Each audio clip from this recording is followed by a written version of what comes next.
O'ylagan insoningizni sizga bo'lgan bugungi tuyg'ulari.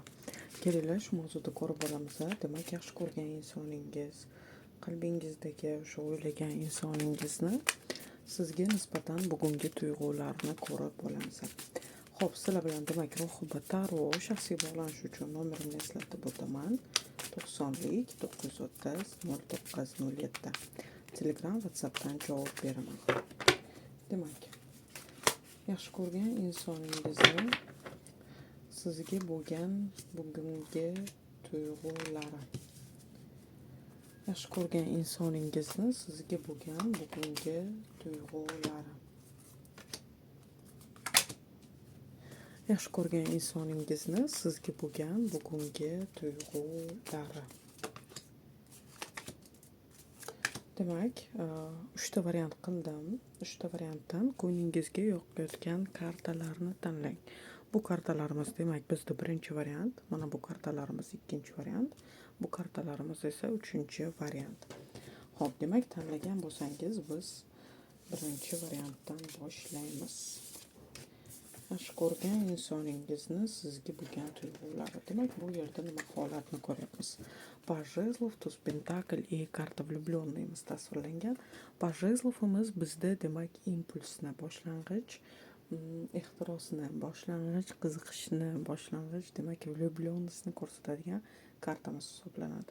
Demak, ko'rishimiz mumkin, o'sha o'ylagan insoningizni sizga nisbatan bu yerda qiziqishi, simpatiyasi bor ekanligini ko'ryapmiz. Demak, o'sha hayotingizda nima bo'layotgani, u insonga qiziq ekanligi hamda kuzatishi ham bor ekanligini ko'rsatadi. Mana bu yerda ko'rayotgan bo'lsangiz, pajimiz turgan holatda kuzatuv jarayonida ekanligini ko'ryapmiz. Demak, sizni o'sha olisdan, uzoqdan, qandaydir bir demak internet tarmog'idan deymiz, mana bu yerda kuzatuv holatida ekanligini ko'rsatadi. Tuz pentakl kartamiz bizda o'sha tuyg'ularda boshlang'ich urug'ni unib chiqishini ko'rsatadi. Demak, tuyg'ulari bu yerda hozirda boshlanish qanaqadir jarayonda sizga bo'lgan tuyg'ulari, demak, bu yerda o'sha kurtak ochishiga hali bor. Demak, urug' ekilingan, mana shu urug'ni boshlang'ich novdasi, niholi unib chiqayotganini bizga ko'rsatadi. Karta влюбленный esa bizda mana ko'rayotgan bo'lsangiz, o'zi yigit qizimiz tasvirlangan, bu yerda boshqa figura ham bor ekanligini ko'ryapmiz. Tuyg'ularda qandaydir bir demak tanlovda turganini ham ko'rsatadi. Misol uchun, sizga o'sha qadam bosaymi, qadam bosmaymi, qo'ng'iroq qilaymi, qo'ng'iroq qilmaymi, balki unda boshqasi bordir. Mana shunaqa qandaydir bir demak tanlovlarda turgan yoki o'zida ham demak boshqa bir variant ham bor ekanligini ko'rsatadi bu yerda tuyg'ularda. Demak, tuyg'ulari bu yerda samimiy, iliq, boshlang'ich tuyg'ular deb ayta olaman. Demak, ikkinchi variantni tanlaganlarda karta umеренность, восьмерка кубков, семерка pentakl. Bu holatda bizda nimani anglatadi bu kartalarimiz? Tuyg'ularda demak, восьмерка кубков kartamiz bizda mana ko'rayotgan bo'lsangiz, sharpamiz teskari qarab ketayotganini ko'rsatadi. Bu nimani anglatadi? Bu bizda demak insonimiz o'sha hozirda pauza bo'lgan insonlarga tuyg'usida og'riqli ravishda ketish holatida tushadi. Demak, ko'rishimiz mumkin, qandaydir bir o'sha sizdan og'riqli ravishda uzoqlashganini bu yerda ko'rsatyapti. Hamda семерка pentakl kartamiz bizda kutish jarayonida ekanligini. Yigitimiz mana shu demak ekkan qandaydir bir qilgan xatti-harakati yoki o'sha sizni qadam tashlashingiz deymizmi? Bu yerda o'sha qandaydir bir harakatini demak hosilini bu yerda kutyapti deb ko'rsatadi.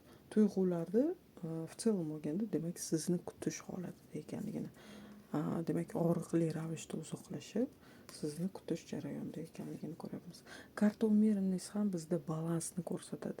Ya'niki mana shu og'riqli ketishdan keyin, og'riqli uzoqlashishdan keyin balansga tushishga urinayotganini ko'rsatadi bizda. Demak, bu yerda ikkinchi variantda o'sha kutish jarayoni, munosabatlarda, tuyg'ularda kutish jarayoni, og'riqli ravishda uzoqlashish jarayoni hamda ichki tinchlik, xotirjamlikni qilish jarayonida ekanligi, mana shu holatga demak balansni ushlashga harakat qilayotganini ko'rsatadi. Bu yerda munosabatlar pauzadagi munosabatlar. Agar munosabatlarda hozir uzoqlashish, pauzaviy kutish holatlari bo'lmasa, bu sizni variantingiz emas. Bu yerda qaytadan variant tanlashingiz kerak. 3-variantni tanlaganlar. Demak, sizga bo'lgan tuyg'ularim. Bu yerda qalbimni og'ritib ketding, men qurbon bo'ldim, men жертва pozitsiyasidaman, mani yuragimga mana xanjarlar suqib ketdi. Bu yerda nima holat bo'ldi? Nima uchun yigitni bu darajada qiynab ketdingiz? Королева жезлов bizda огненный qirolichani kartasi hisoblanadi. Bu bizda olov qirolicha, bu bizni o'sha mehri bilan bu qirolichamiz isitishi ham mumkin. Ya'niki o'sha muhabbat orqali sizni demak isitishi, sizga mehr berishi ham mumkin. Mana shu demak olovi bilan sizni yoqib kul qilib yuborishi ham mumkin.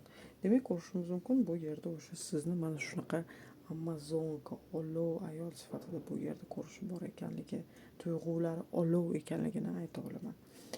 Faqat mana shunaqa qandaydir bir demak uni qurbon pozitsiyasida qoldirib qo'ygansiz. Ya'niki oyoq qo'limni bog'lab qo'ygansan.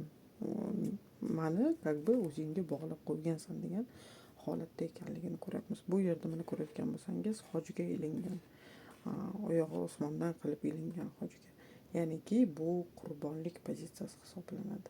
Demak, yigitimizni yoki o'sha o'ylagan insoningizni qandaydir bir qurbon pozitsiyasiga qo'yib qo'yganingizni ko'rsatadi. Troika mechey qalbi og'rigan holatda, ya'niki bu bizni mana bo'ladiki dilimiz og'riydi. Sizdan qandaydir bir bugungi tuyg'ularda qalbi, dili og'rigan holatda ekanligini ko'ryapmiz. 3-variant nima qilgansizlar? Shunchalik menga shuni kommentariyada yozinglar. Nima uchun bunaqa to'y одновременно sizni mana shunaqa olov bo'lib sevish ham bor.